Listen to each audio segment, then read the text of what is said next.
Welcome back to Keep Up News Channel. Celebrity antiques dealer blasts vicious and evil masked robbers who raided his store and violently beat him with a hammer as thugs are convicted of string of burglaries. A celebrity jewelry and antiques dealer has branded two men who raided his store and violently attacked him with a hammer as vicious and evil. Ian Towning, a regular face on Dickinson's Real Deal and Posh Porn, was brutally attacked along with his security guard Mark Simmons, 60, as the masked robbers cleared his shop of £120,000 worth of jewelry. Robbers James Dixon, 42, of Pimlico, Central London, and Thomas Loring, 41, of Nottingham, South East London, have been convicted of a string of violent robberies and burglaries along with the one on Mr. Towning's store that they committed in and around London earlier this year. Today, after the case against the pair concluded with Loring being found guilty of conspiracy to rob, the flying squad officers who snared the offenders, after putting them under surveillance, described Dixon as being like a loaded gun walking around ready to go off at any time. Detective Constable Tom Lockwood added, "Dixon is just ready to go at any moment and unleash whatever violence he needs to. He's a violent robber who's out to take money as quickly as possible and he doesn't care about the consequences."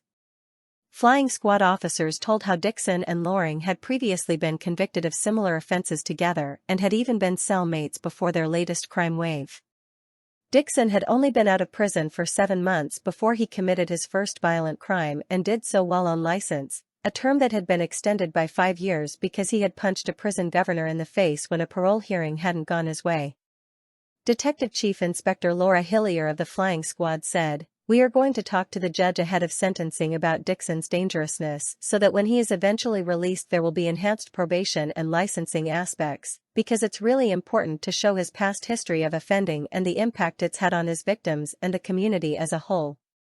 Detcon Lockwood said that Dixon had been offending since he was a teenager. In the raid on Mr. Towning's store in London's Chelsea, he and Mr. Simmons were both hit on the head with a hammer and repeatedly attacked by Dixon, while Loring wielded a sledgehammer.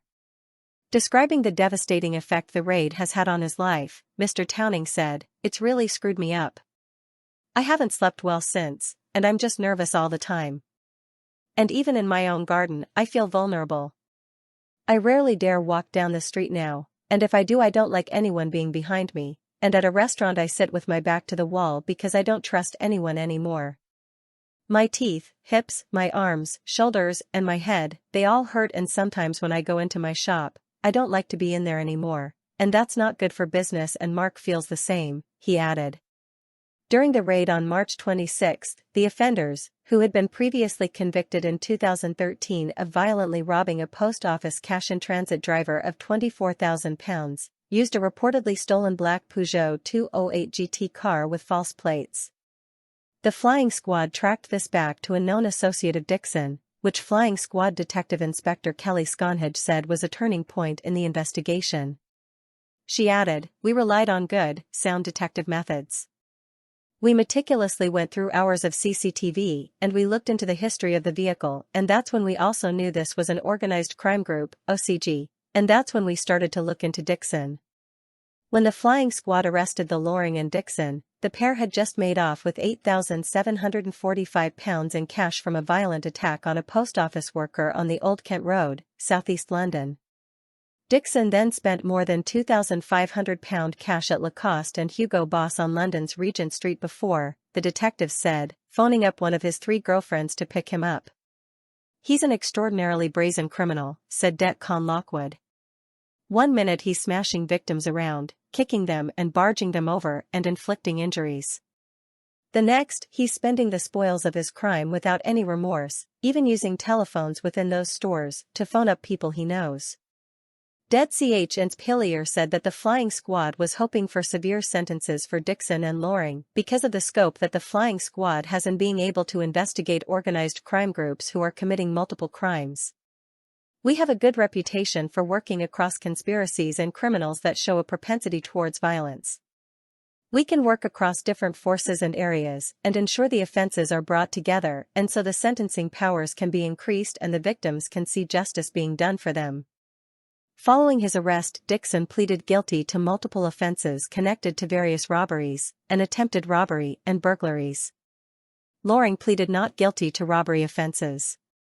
At his trial at Kingston upon Thames Crown Court, prosecuting barrister Rupert Kent described one of his roles as a getaway driver. He added that after the Old Kent Road robbery, Loring was seen to be driving at up to 60 miles per hour in a bus lane, before making a U-turn, traveling back up the Old Kent Road at speeds of up to 70 miles per hour.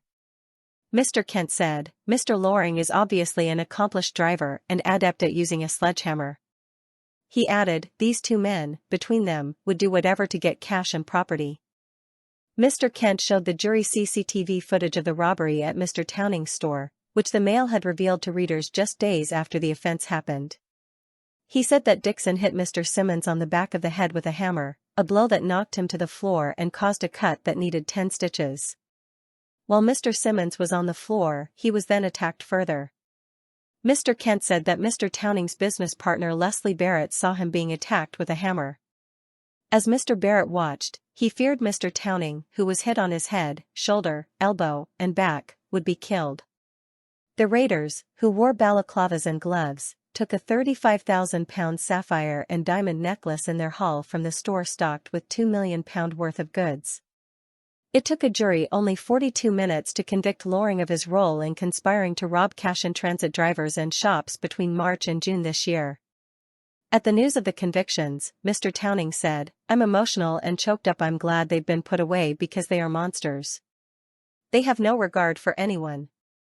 They just wanted to rob and beat us up. They are totally disgusting. Hopefully by the time they will be out, they will be old men." Mr. Simmons said, "I am glad there have been convictions, because they could have killed Ian and me." Mr. Towning added, "I actually think prison is too good for them, because they have food and lodging and heating." He also said that he thinks it's ridiculous that criminals are being let out early. He also couldn't see how these men had been rehabilitated in any way from their time in jail, adding, "They just seem to have got out and started robbing and stealing again. What did they learn from their time in prison? Nothing." He said, "More police are needed on the beat. We keep hearing of the need for more bike lanes, but more money needs spending on more police." He also railed against the current spike in crime against retailers. "This is forcing a lot of people out of business," he said. "People are sick of the violence shown towards small businesses." But he praised the police for their handling of the investigation. "The flying squad have done an outstanding job with us and kept us fully informed. We've always had 100% from police in our business. However, the raid has come at a great amount of cost to his business. We've put in extra security and have had to pay some people out of our own pockets for items that we later realized had been taken in the raid," he said. "It's cost us a fortune. Some of the pieces were really lovely. I don't know where they have gone. They've probably been sold and melted down. But where is the money? These crooks will have made a lot of money." He added, "We worked hard for what we have and we didn't start out with much. But we don't go around beating people up and stealing from them. The most violent one couldn't have done this without the other one holding a sledgehammer or being a getaway driver. He's just as bad as the one who hit me." The pair, who have been on remand since they were arrested, will be sentenced in the new year. Commenting on the crime at Mr. Towning's store as well as the various robberies and burglaries, which included terrifying 2 female staff at a Poundland store and assaulting post office workers, Det.ch Inspilier said, "These were ordinary people. They could be your loved ones going to work and have been subjected to terrifying and violent ordeals. The victims and the wider families are the ones left picking up the pieces around the psychological impact of these crimes. I think it's a great day for investigative policing and even better for the victims and their families, and London in general, to get these 2 criminals back into prison." Source: dailymail.co.uk. Please like, share and subscribe. Thank you for watching.